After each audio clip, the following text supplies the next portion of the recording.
Hey guys, and welcome back to my channel. It's Anita, and today I wanted to talk to you about one of my favorite books of all time that changed my life financially in so many different ways, changed my perspective of finances, and even, I would be so bold to say, increased the size of my wallet. So with no further ado, let me introduce you to the book in question, Robert Kiyosaki, Rich Dad, Poor Dad. Literally my favorite books and one of the books that transformed my life. This book is a story about Robert's life. He talks about two of his dads, his rich dad and his poor dad. His poor dad is his real dad. His rich dad is the father of his best friend. The reason he calls them rich dad and poor dad is simply because of the way they've handled their finances and their financial perspectives on money. His poor dad was of the mindset that almost every single person is brought up with in our society. So his poor dad, he had the mindset you need to go to school, get a good education, get a job, your house, kids, and your retirement at the time you're ready to retire. And his rich dad had a completely different perspective on money. His belief was making money work for you and building side hustle or an alternative or many alternative sources of business to make the money you earn from your job or to make the money you earn from your various businesses work harder for you and to make you wealthier and wealthier. He was of the idea that wealth can be created and you don't need to work for another person in order to make your livelihood. Robert was so influenced by his rich dad that it changed the entire perspective of his young life and turned him into the multimillionaire that he is today. It's this story that he then shares with us in this book to help us become as wealthy as he. The book basically teaches us the mindset to become rich. So it teaches us what mindset we need in order to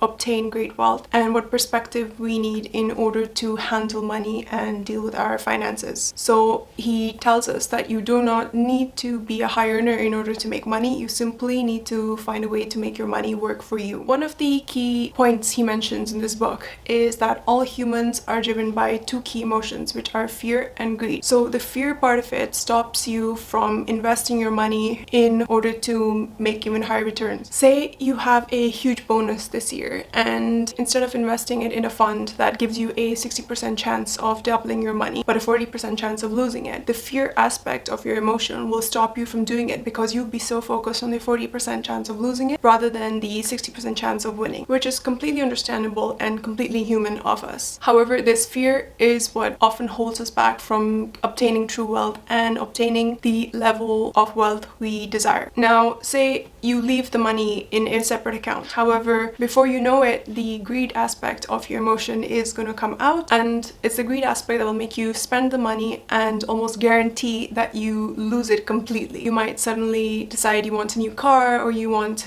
a new handbag or the new iPhone or whatever it is. So you justify it to yourself that it is something you really need or something that you deserve, and you decide to go for it. You decide to spend that big bonus and you buy this purchase.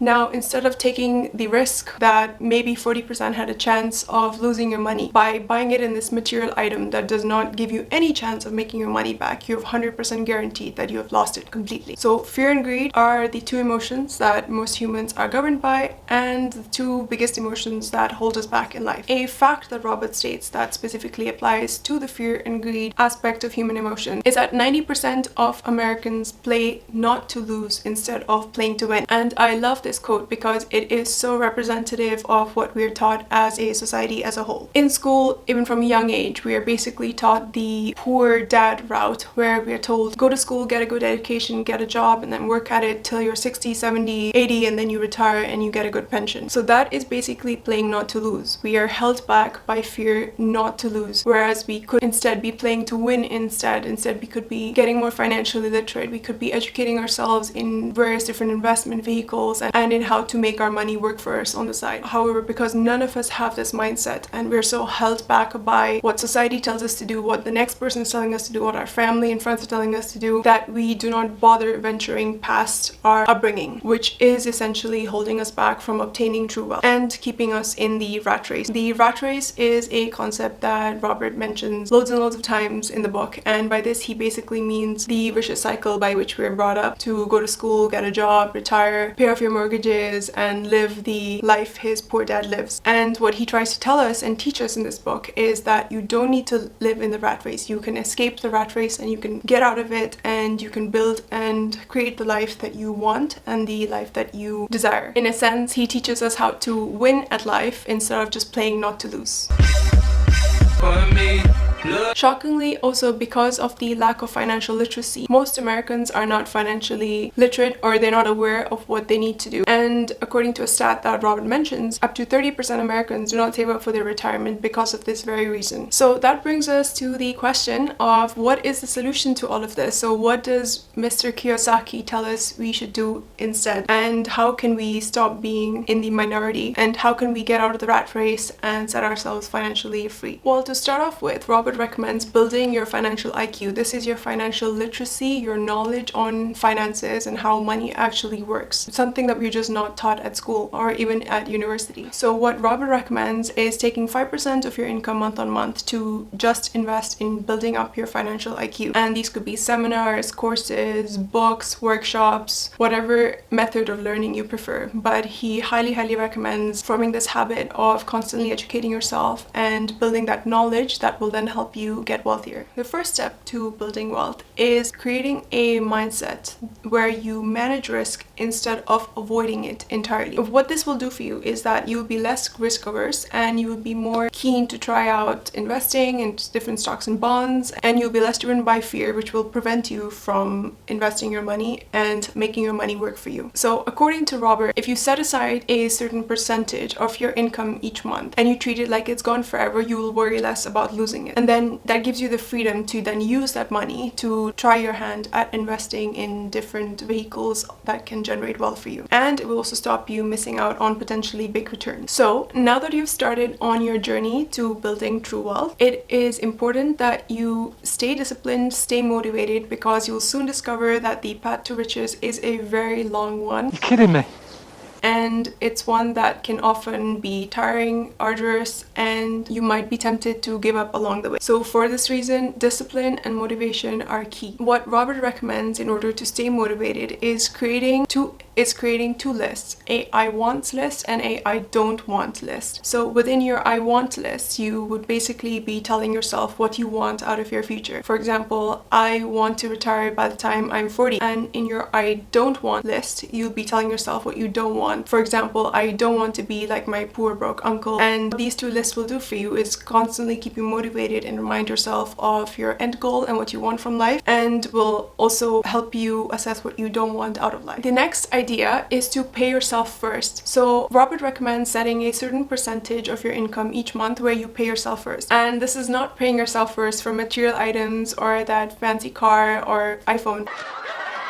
No, this is basically setting aside a certain amount of money each month to spend on your financial education and your investments. And he recommends taking this money out first thing every month for your investments before you even pay your bills. So this would create extra pressure on you to start being even more creative and even more driven in your journey to discover new sources of income and in your journey to build your own personal wealth. One of the biggest concepts Robert talks about are assets and liabilities, and these are recurring themes in almost every single one of his books, so that's how important they are. So he doesn't take the strictest financial definition that you will find in your accounting and finance books. Instead, he simplifies it greatly, and he labels assets as anything that generates income and increases in value over time. So these could be stocks, bonds, shares, real estate that generates income, and even royalties that you can earn from your different projects. And liabilities are the opposite. So these are anything that can deplete your wealth and reduce your income. So they essentially drain money out of your account without ever replenishing it. And they're the category you don't want to be spending your money on. And they include things like everyday material goods that you may buy, so clothes, handbags, things like your car, also a house that does not generate income that has a big mortgage on it. So you get the idea. So Robert suggests putting on your assets and liabilities